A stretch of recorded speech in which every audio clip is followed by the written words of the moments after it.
All right, y'all, welcome back to the show. It's AntiwarRadio. That's what we do here. We anti-war.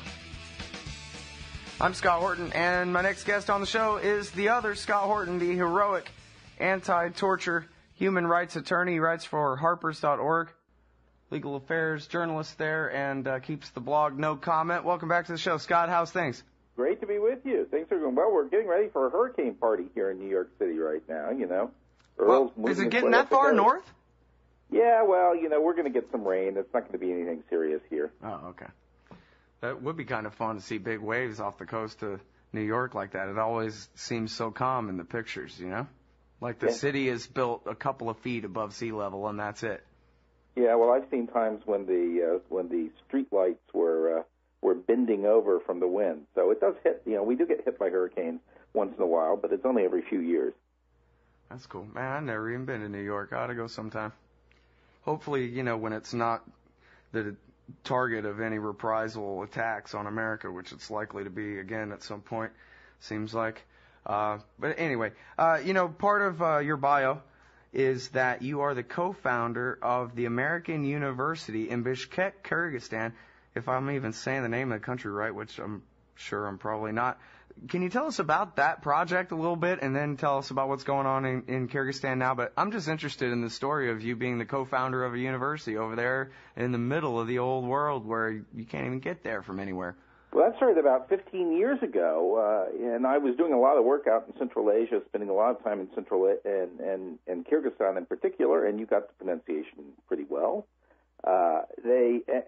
One thing I was really impressed with was the educators there. In fact, the president at that time was a former college professor, and they were really enthusiastic about the American idea of higher education, the liberal arts and sciences college, and really wanted to set up something on the American model. And so it was an initiative that started with the people in Central Asia to try and create an American-style college, and it won the support of a number of philanthropists and the U.S. government, and got launched beginning in 1995. And now we've got a campus and 1,200 students there.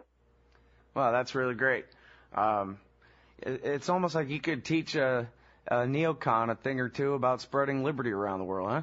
Well, in fact, I know some prominent neocons who go out there and visit, and they all come away impressed and have more than once told me that, it's clear that, in fact, we've had more impact on this region through education and through teaching college courses than we've ever had by dropping bombs and using rifles. I think there's just no doubt about that. It's clearly the case. Yeah, and then their next sentence is, so we ought to start a war there and start bombing people, right? Well, the follow-up is that they don't draw the obvious inference, which is that there are many more effective tools than war. Although, I think there are a handful of neocons who, after the experiences of Iraq and Afghanistan, have come to realize that they shouldn't jump immediately to dropping 2,000-pound bombs on places. There may be other more effective tools. Well, and I think, I would make the case probably that some of the more kind of intellectual, academic and writer neocon types, not the most crass, war propagandists at the Weekly Standard and whatever, but some of the intellectual neocons, I think, really did believe in that spreading liberty thing, and maybe even Paul Wolfowitz. But, with Richard Pearl and Scooter Libby and Douglas Feit, those guys weren't trying to spread liberty to anybody. That was a bunch of propaganda for the rubes, probably including the president. Yeah, the real question I think you see is when they launch these campaigns, what is the attitude towards the locals? I mean, do they embrace them? Do they have a positive attitude towards them, wanting to help them and improve their condition? Or do they just view them as, chattel?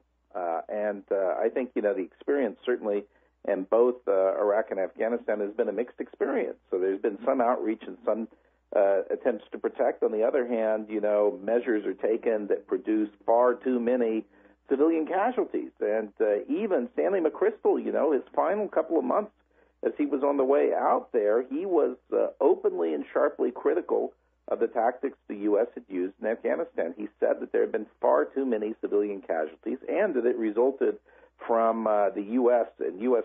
soldiers not willing to be able to accept the level of risk that they, in fact, should accept for a mission of the kind that they were engaged in. All right, well, and that's true. And he also said every time you kill one, you create 10 more, which I only wish that people could, try that on and then look back at the last 20, 30 years of history instead of, from September 11th on only. But anyway, and hell, looking forward, does it do any good to kill anybody in Afghanistan if every time you kill someone you make 10 more enemies? Other than nuking the place with H-bombs, what good does any of this do as far as defeating the enemy there? I mean, yeah, well, we've had something of a roller coaster in Afghanistan. The situation there now is about as bad as it's been, since the year after the defeat of the Taliban. And that's after a tremendous outpouring of resources from the United States, money, development assistance, and security assistance. We're seeing, a collapse of the position of the government, and most recently, a collapse of the banking sector in Afghanistan. Yeah, boy, in fact, thanks for reminding me, because I wanted to try to remember to play my Bart Simpson clip where he causes a run on the bank just by saying, like, hey, what do you mean they're out of money? And then all of a sudden everybody panics and the bank closes. It's really that easy, isn't it? Especially in Afghanistan. They don't have the reserve currency of the world there. That's exactly right. In fact, the de facto currency of Afghanistan is not the Afghan, it's the U.S. dollar. Yeah, well, and they're going to get their bailout, aren't they? Mm-hmm. I strongly suspect they will. I mean, I think this is another one of these situations where Washington is going to say that they're too big to fail. Yeah, exactly.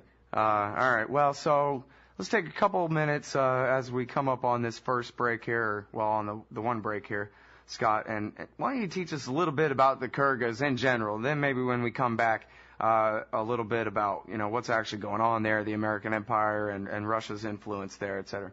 Well, they're I think they're, as Eugene Husky, my friend down at Stetson University, says, they're natural-born anarchists. The Kyrgyz were a nomadic people dragged kicking and screaming into the Soviet empire, in the early 20th century, but they always maintained their own parallel nomadic society, and they had a tradition that was really somewhat different from most of the other Central Asians, in that they would pick their own leaders at periodic gatherings or assemblies they called the Kurultai. And if their leader wasn't performing up to snuff or did something bad or made some foolish mistake, they would just dump him. In fact, they would do that with regularity. And one thing we see is now Kyrgyzstan's an independent country with its own sovereignty and its own institutions, and they have distinguished themselves from all the other Central Asians by toppling their leaders with some frequency now. Because we're on, this year we had the second revolution within 5 years in Kyrgyzstan. New government coming in, struggling to establish itself, and winding its way towards parliamentary election in October. And that's the real focus there right now. U.S. and Russia, major powers on the periphery, both with big interests there, both with military installations there. And the Kyrgyz basically want everybody to be their friend. They're perfectly happy to accommodate the Americans. They've offered the Americans space for more bases if the U.S. wants it. They've made the same offers to the Russians and to the Chinese. They feel that they benefit from the presence of all these military installations. Boy, as long as these major powers don't break out into a fight on their territory. That's correct. But they had a meltdown in the beginning of June with ethnic riots that occurred in Osh in the southern part of the country, and the Kyrgyz invited both the U.S. and the Russians to send troops to help them quell it. And both the U.S. and the Russians said, no, thank you. Well, that's better than them working together, like in that Chuck Norris movie, Delta Force 2 or whatever, where they invade Iraq together. I kind of worry about that. I mean, I don't like the new Cold War as it is, but I kind of worry about, a Russia-American alliance over the long term, army of the North. Like, there were a lot of people trying to include Russia into NATO toward the end of the Clinton years. Yeah, all right. Well, now, I think let's hold that thought right there, and we'll come back to it.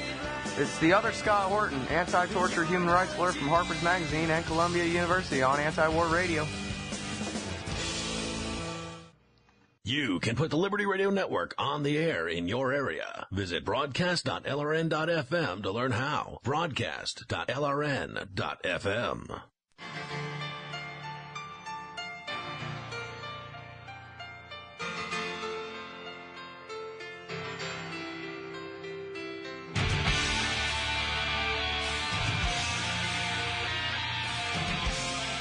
All right, y'all, welcome back to the show.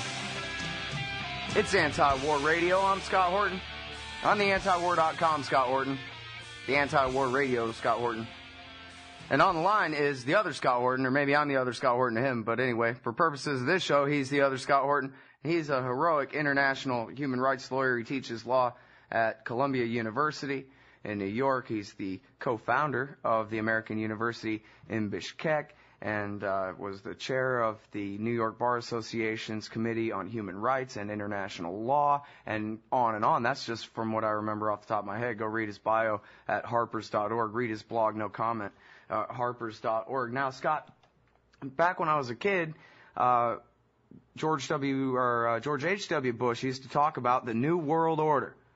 And I used to think that that meant that now that the Cold War was over, that it was sort of a Hegelian dialectic kind of a thing, right? You have your thesis, your antithesis, and your synthesis. So you have these two former opposites in the bipolar world. And then now, I remember even reading an interview of Vladimir Zhirinovsky, the hardcore right-winger Russian in, say, 96, 97, saying that, yeah, this is the deal. Now we will join together in one big alliance of the white North versus particularly the Islamic southern border of Russia. He saw that America would have a problem with the Muslims in the future in extending our hegemony over that part of the world, and he saw that they had the same problem that we did, and that this is the natural alliance. I think Tom Clancy even wrote a book where there's a war with China, and we bring Russia into NATO, and this is the way they had the Russian-NATO council and all these kinds of things. And then it turned out that maybe the New World Order, as meant by Dick Cheney and Scooter Libby, just meant the U.S. government lording it over everybody, including the Russians, and that this alliance isn't going to happen after all. And so I just wonder what you think about all those crazy things I just said. Well, I think, we definitely did enter into a new stage of world history following the collapse of the Soviet Union, because the world had been really dominated by an ideologically based struggle between the market economies and the socialist nations, the Soviet bloc, and China, the communist nations, up to that point. And today, I think, Marxism is a spent force intellectually, certainly on the world political stage it is. And we moved to a new era. And I think a lot of people thought, and I think this is really what was behind Bush's idea of a new world order, that we had reached this Hegelian sort of end times, and that the end times were the triumph of free market liberalism, by which I don't mean liberalism the way we talk about it in politics in the United States today, but liberalism in the sense of Adam Smith and David Ricardo, classical liberalism, market economics. I think now it's pretty clear that that's not the case, that, we do have a world that's dominated to an extent by market economics, but we have an alternative model that's been embraced, especially on the territory of these formerly communist countries, and that is of a sort of state capitalism. And I think that's what we see today in Russia and China. And there certainly are frictions between our Western idea of market economics and theirs, but they're nowhere nearly as acute as they were during the Soviet era. In fact, I'd say, broadly, there's been quite a bit of convergence between the United States and Russia since the fall of communism. The countries have come closer and closer together, but that has not been all just Russia accepting our notions of economics and our political models, our ideas of democracy, because it's clear they've not fully assumed either of those things.